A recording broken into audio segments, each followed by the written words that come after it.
สบายดีกราบสบายดีเนาะและสวัสดีพี่ๆน้องๆ FC ทุกท่านมื้อนี้บ่าวลุยมีโอกาสได้พาลูกๆหลานๆอยู่ทางฝั่งลาวเฮานี่แหละเนาะพาข้าเจ้าไปเบิ่งทางด่วนอยู่ในประเทศไทยทุกคนเด็กน้อยนี่ว่าบ่เคยเห็นจ้าเทื่อว่าอยากเห็นทางด่วนอยู่ในประเทศไทยบ่าวลุยก็เลยว่าพาเด็กน้อยลูกๆหลานๆนี่มาเบิ่งทางด่วนอยู่ในประเทศไทยว่าข้าเจ้าจะตื่นเต้นตกใจแนวใดว่าข้าเจ้าจะมีความรู้สึกแนวใดเนาะหลังจากที่ได้เห็นทางด่วนอยู่ใน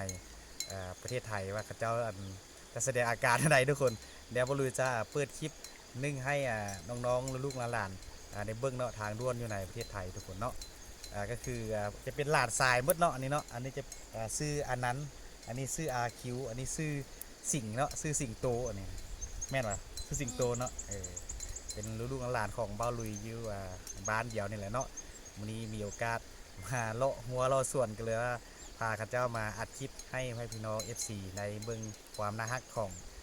เด็กน้อยลูกๆหลานของบ่าวลุยเนาะเดี๋ยวบ่าวลุยจะพาลูกๆหลานนี่ไปเบิ่งทางด่วนคลิปทางด่วนคลิปหนึ่งของสาวลาวนั่นก็คือสาวอนชาแนลทุกคนบ่าวลุยก็ต้องขออนุญาตและก็ต้องขอบใจคลิปของสาวอนเนาะที่ได้มานำให้เด็กน้อยลูกๆหลานนี่ได้เบิ้งได้ชมอย่างในคลิปอยู่เลยเนาะเดี๋ยวเราไปเบิ้งไปชมพร้อมๆกันแล้วทุกคนเนาะไปเลยโอ้ขวบางยาวขวบบางยาวขวนี่เนาะงามบ่ขวนี่งามรถลายบ่ลายโอ้แม่ขวเท่งเนาะเป็นสั้นๆเลยเนาะไม่สั้นมีตึกเด้มีตึกสูงรถลายบ่ลาย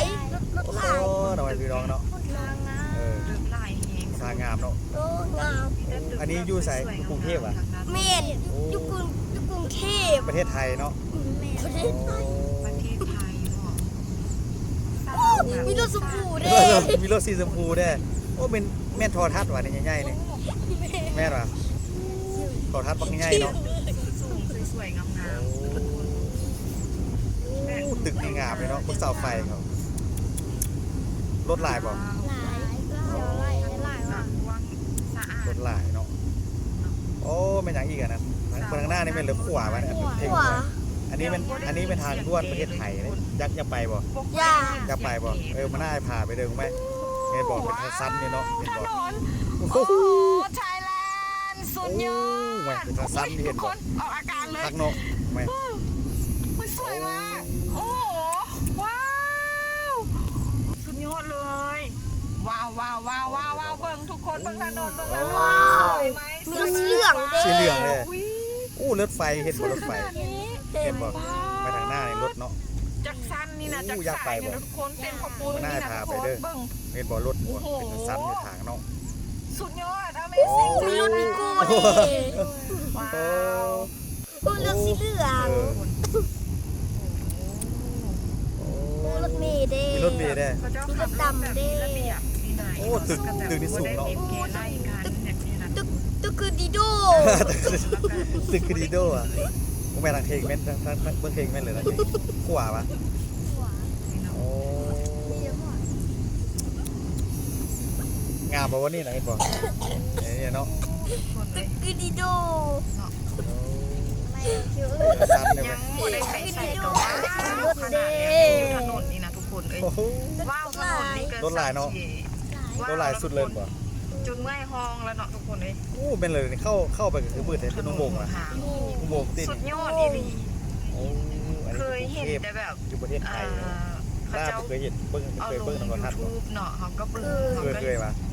เห็นเขาก็ว้าวแล้วนะทุกคนแต่เขามาเห็นตัวจริงแบบนี้สุดยอดเลยโอ้มันน่าจะพาไปเด้อมูสิบรรยายให้ทุกคนฟังจังไหนปานเลยในทางเพลงแม่นเลยยนต์มาแค่ว่าแบบเขาเครื่องบินมาบูแมนมันว้าวแท้อันนี้มันทางด่วนอยู่ในกรุงเทพประเทศไทยเวลามีแบบนี้บ่อยู่เวียงจันทร์เคยเห็นคือแบบสีดีสูงใหญ่ตึกแบบซี่ถนนก็สะอาดงามตาโอ้ไม่อย่างรถสีแดงมันแบบสร้างไปให้ยืนเบิดแล้วเนาะมีบอลขยายเพิ่นกันอย่างขึ้นเลยยังขึ้นอะไร2 3 3 3แกนหัวมาเด้อ บ่ธรรมดาทุก ใน ค บ่ น ดัง เพิ่นคือเฮ็ดได้เนาะแล้วเพิ่นเฮ็ดจังไดเนาะเก่งหลายเมือง กัน ไท ไป ยเนาะ เกียนตื่นเต้นบ่กันไปเฮ็ดเลย ตื่นเต้น เต้นบ่ เขาบ่เคยไปจักเทื่อ เคยไปจากเทื่อเนาะโอ้ได้ไอ้พาไปมื้อหน้าเนาะ ตอนนี้เนาะสาววอนกำลังจะเดินทางไปที่ ยายแบบซี่ ดึงแบบซี่ วัดผักแก้วทุกคน อันนี้มันเหลือขวาวะนี่ วัดผักแก้วแล้วก็วัด ขวาสะพาน เพื่อจะไปใส่สุดท้ายเนาะ อันนี้มันโทรทัศน์ สี แม่ แด น ง ที่แบบป้าย แบบแนะ ป้าย นำสาวว ป้ายโฆษ อน ณา เนาะแล้วก็หลายคนที่ ในเบื้องหน้าเป็นป้ายโฆษป้ายโฆษ อยาก ณา ให้สาววอนไปใส่สุดไทยและสุดลาวอยู่ที่วัดอรุณเนาะทุกคน ที่บ้านเราบุมี โอ้มีรถแต่ง มีร เด้ ถแดงเลยมีรถแดงหลาย แต่ง กั กับ นฟ้า FC ที่หน้าห้างของสาววอนเนาะวันนี้เพิ่น โอ้ สละ มี เว รถ ลา มีรถเมล์โดยเด้ รถแท็กซี่ สาววอนก็ได้ สิ่ง มีโอกาส รถแท็กซี่ใช่ไหม แล้วก็ได้ถ่ายถนนแบบนี้เนาะทุกคน แม่มึงเห็น แต่ เบื้องหน้านี่แม่น ออกน้ำเนาะ ป้ายโฆษณาที่นี่เนาะ เนาะป้ายโฆษณาบนเนาะ ใกล้โทรศัพท์ สาววอนก็ต้องขอ ป้ายขายโทรศัพท์ได้ว่ะ เป็นอย่างยิ่ง เต็มหมดเลยเนาะป้ายโฆษณาเนาะ คนไทย โทรทัศน์ใหญ่ โอ้โทรทัศน์ยื แม่ น โทรทัศน์ใหญ่ว่ะ ให้สาววอนเนาะสาววอนก็ซึ้งน้ำใจหลายทุกคน แม่นเพื่อแม่นเพื่อจากไปยกมือขึ้นมือดูจะไปบ่มันน่าจะพาไปเด้อ มีรถจักรสีเหลืองน้ำก้นเดียวเด้ คือกันเลยเนาะรถคันสีเหลืองเนาะ สิ่งที่เขาบ่เคยพอบ่เคยเห็นเนาะ หัวเบิ่งหน้า สาววอนบ่ได้เคยออกไปแบบนอกประเทศจะเทื่อเนาะอยู่แต่ประเทศลาว ตึกเนาะ บ่เคยเดินทางไปประเทศใดได้เดินทาง ไปจื้อบ่ ประเทศไท ก็ ย จื้อ ชื่อเลยบ่ลงหน้าลงหลังเลยเนาะ ในประเทศไทยที่ บ่ชื่อจากบ่เลย ทางมาได้มาแล้วก็แบบสมความอยากมาอีหลีทุกคนเห็นแล้วเป็นแนวใดเนาะสำหรับสาววอนนี่คือ ข้างบนประเทศไทย ตื่นตาตื่นใจหลายเนาะสาวอนก็อยากเผยแพร่ให้ทุกคนได้เห็นพร้อมๆกันนำกันว่าเมืองไทยเนาะเพิ่นเป็น ใน จั ทาง ง ได ด่วนทางด่วน เพิ่นพัฒนาไปฮอดใส่แล้วเนาะ เคยยินว่า บ้านเมืองเฮาใกล้กันแค่นี้เองเนาะทุกคนเฮาสามารถมาเบิ่ง โอ้ เอาเป็นแบบอย่างได้ นี่ เว้าจากันรู้เรื่ ลูก อ ดางรา ลูก ไป ค มาน ง่าย คนมาทุกคนมีโมงอีก เมืองไทย โอ้ เนาะ มีโมงมีนาฬิกาเนาะ ไทยแลนด์สุดยอดเนาะ โอ้ แท็กซี่หรือว่ารถไฟฟ้าอย่างกับแบบเดินทางสะดวกสบายนะทุกคน แท็กซี่4เลยแท็ก ยิ่ง ซี่ ช่วงนี้เนาะรถเมล์ประจำทางรถไฟฟ้าทุกสายแม่นนั่งฟรีเลยเนาะ สีเขียวสีเห เพ ลื ราะ อง ว่ารัฐบาลไทย รถสิอ่อน เชียว มีนโยบายเนาะ ไว้รถกระเทยดิ แม่นรถปี รถ 2025 รถ เนาะ เก๋ รถรถเก๋เนาะ 11เดือนหนึงนี่เนาะทุกคนแม่นนั่งฟรีเลยทุกสายทุกคนสุดยอด อันนี้ขอซื้อ ป้ายเลยว่ามีไฟเนาะต้องส่วนอย่างมีไฟเนาะคืนกี่โมงกี่เลยนี่เนาะเนาะ นั่งรถไฟเนาะนั่งสองเทื่อแล้วเนาะก็ฟรี โทรทัศน์ใหญ่ ประเทศไทยมีโทรทัศน์ใหญ่เด้อ คนบ่ได้เว้าสร้างภาพหรือว่าอีหยังเนาะนี่คือ โอ้รถไฟเห็นบ่ได้รถไฟในเบื้องหน้าเห็นบ่ได้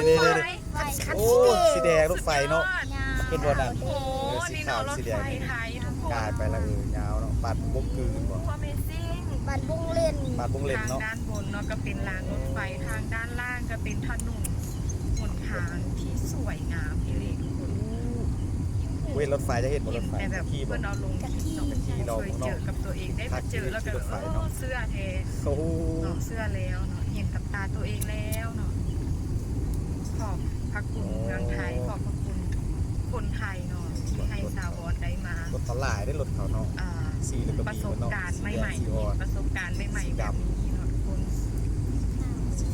ขาวก็มีบ่ สีขาวหลายคนมู สีขาวหลายก็มู่อ่ะอู้อันนี้มันอยู่กันเลยนี่แม่เป็น เนาะอันนี้อนุสาวรีย์ประชาธิป อันนี้ ไต เขา ย ตึกเขื่อน ไทย งามเนาะ กระเล่ม คือกระแล้ว สวยยิ่ง กระ ให แล้ ญ่ วคือลูกปืนบ่แม่นอันนี้มันนั่นโอ้เป็นรถตุ๊กๆแดเนาะประเทศไทยมีรถตุ๊กแดว่ะอยู่ลาวมีบ่มีเนาะอยู่เวียงมีเนาะเสียขวางก็มีเนาะรถตุ๊กก็มีโอ้เหือนเลยว่าเหลืองเหมือน รถกระเลื่อง เป็นสีคำเลยเนาะ รถเมล์คันสีเหลือง รถเมล์คันสีเหลืองแดงโอ้แก้ววงแหวนติดรูป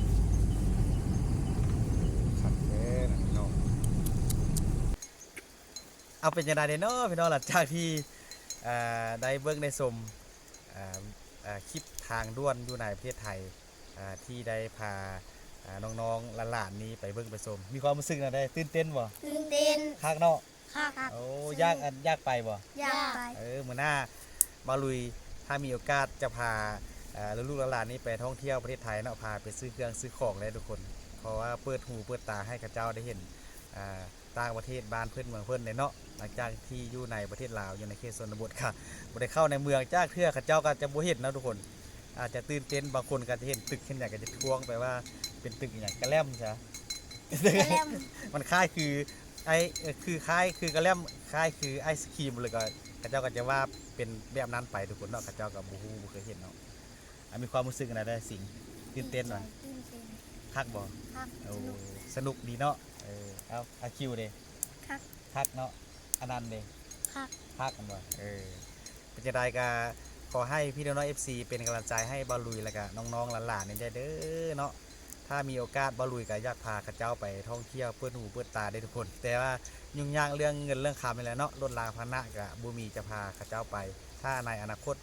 ถ้าเป็นไปได้ก็จะพาเขาเจ้าไปท่องเที่ยว